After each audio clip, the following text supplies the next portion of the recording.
안녕하세요. 경영관리 솔루션 스타트업 랩 인 허브입니다.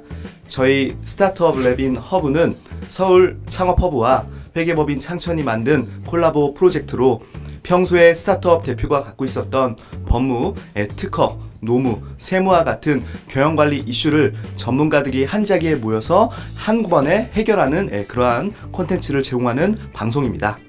오늘 모신 대표는 프로젝트 N의 이명재 대표님입니다. 안녕하세요. 네, 안녕하세요.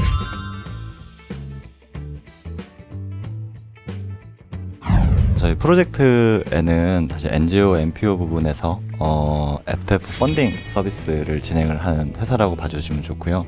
그 밖에 이제 NGO 파트 안에서 머터리얼이라든지 이런 디자인 서비스와 또 NGO들의 그 데이터를 관리하고 운영해주는 서비스를 같이 진행하고 있습니다.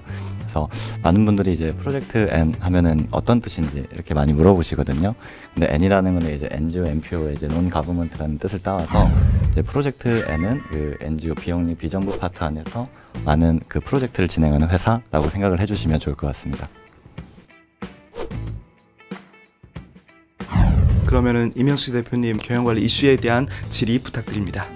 이제 저희가 하는 업무가 이제 근로직과 또 독립계약직이라는 직군으로 이제 나누고 있는 것 같아요. 그래서 계약의 종류에 따라서 회사가 할 수 있는 것과 할 수 없는 것들이 있더라고요. 저희 업무를 해주시는 멤버분들 가운데 이제 독립계약직, 이제 위촉계약직으로 이제 계약을 하시고 업무를 진행해 주시는 분들이 계시는데 저희가 무언가 하나를 이렇게 제공해 드리려고 할 때 예를 들어서 업무에 필요한 물품이라든지 이제 겨울철에 저희 이제 핫팩을 제공한다든지 저녁에 같이 밥을 한 끼 먹는다든지 이러한 비용을 이제 회사에서 발생이 하게 되는데 그것을 저희가 당연히 이제 내근직 같은 경우는 이제 복지비 같은 경우로 저희가 사용을 할 수 있는데 제가 알고 있기로 이게 이제 접대비의 항목으로 들어간다라고 제가 이제 세무사님에게 이제 들었던 내용이 있던 것 같아요. 그래서 네, 이것이 이제 접대비 항목으로 들어가게 되면 사실 그 한계라는 게 좀 있는 것 같고 우리 회사와 같이 업무를 해주는 사람들에게 이런 혜택을 제공하는 게 이제 접대비 항목으로 넣는 것이 맞는가 사실 이 부분에 좀 궁금한 부분이 있었습니다.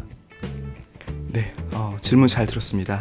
먼저 이제 그 사람에게 지급하는 돈에 대한 그 속성이 계약관계에 따라 달라지게 되는데요.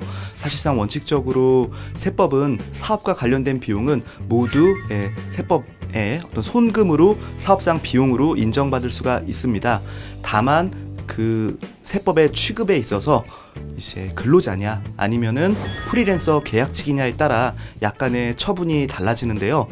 크게 두 가지로 나누면 이제 사람이 근로자냐 아니면 프리랜서냐라는 부분이 하나 있고 또 하나가 그러한 제공되는 어떤 유형의 물품이라든지 어떤 혜택들이 이제 집단적으로 이루어지냐 아니면은 개개인에게 이루어지냐에 따라 좀 처분이 달라질 수 있습니다.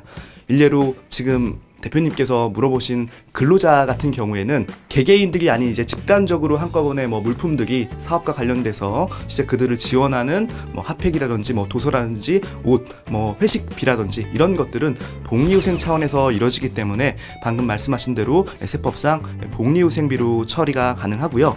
반면에 그러한 이제 혜택들이 1대1로 이제 부여되는 경우라는 게 이제 예를 들어 설날이나 아니면 추석 같은 명절에 개개인의 어떤 상여금을 지급한다거나 이러한 부분들은 그 사람별로 금액이 이미 책정되어 있고 다이렉트로 그 사람에게 지급하기 때문에 이러한 것들은 사실 근로소득으로 처분돼야 되거든요.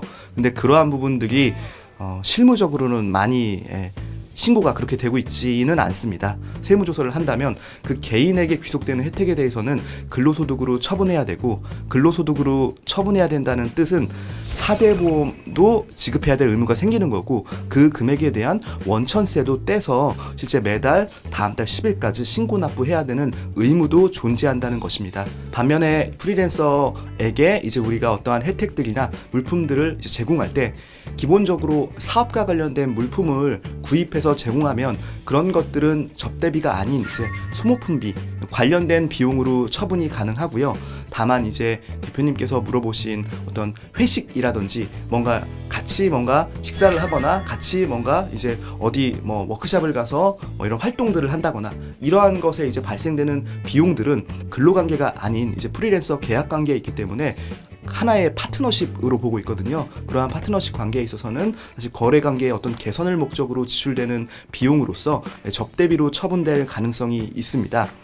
다만 이제 실제 그러한 어떤 활동들에 대응되는 문서를 남기고 그 문서가 실제 사업과 관련됐던 활동임을 입증을 하게 되면 저희가 이제 세법상 말하는 이제 회의비라는 명목으로서 비용 처리가 가능합니다. 접대비로 가능하냐 아니면 회의비로 하냐는 되게 큰 차이가 있는데요. 대표님의 말씀대로 실제 접대비는 한도가 있습니다. 세법상 중소기업의 경우에는 2,400만 원 플러스 매출액의 일정 비율인데요.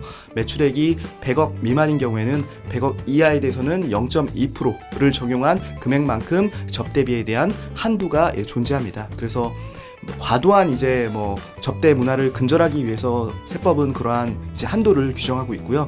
많은 이제 프리랜서 어떻게 보면은 같이 함께하는 파트너십에 해당되는 분들에게 그러한 이제 직접적으로 혜택을 받을 수 있는 어떤 비용들이 대응된다면 사실 접대비로 처분될 수 있고, 다만 서두에 말씀드렸다시피 실제 회의록을 작성해서 어느 날짜에 누구와 어떤 내용에 대해서 회의를 했고 그거에 대한 뭐 예를 들어 사진도 찍어 놓는다면 거기에서 발생한 뭐 식사비라든지 이러한 비용들은 충분히 내가 사업 관련 비용으로서 입증할 수 있다. 근데 다만 관계 개선 목적상 그냥 이제 어떠한 기록이 남지 않는 상태에서의 그런 비용 지출은 누가 보더라도 사업과 관련돼서 지출된 건 맞지만 이제 특별한 이제 업무 관련성을 다이렉트로 입증하기가 어렵기 때문에 이제 접대비로 처분될 가능성이 있습니다. 그래서 되도록이면 이제 꼼꼼하게 문서화를 통해서 비용 처리에 대한 어떤 대응이 필요하다고 볼 수 있는데요. 그러한 내용은 사실상 사실 판단 사항이기 때문에 세무공무원이 와서 실제 그러한 문서가 있다고 하더라도 무조건 문서가 있으니까 100% 이거는 접대비가 아니다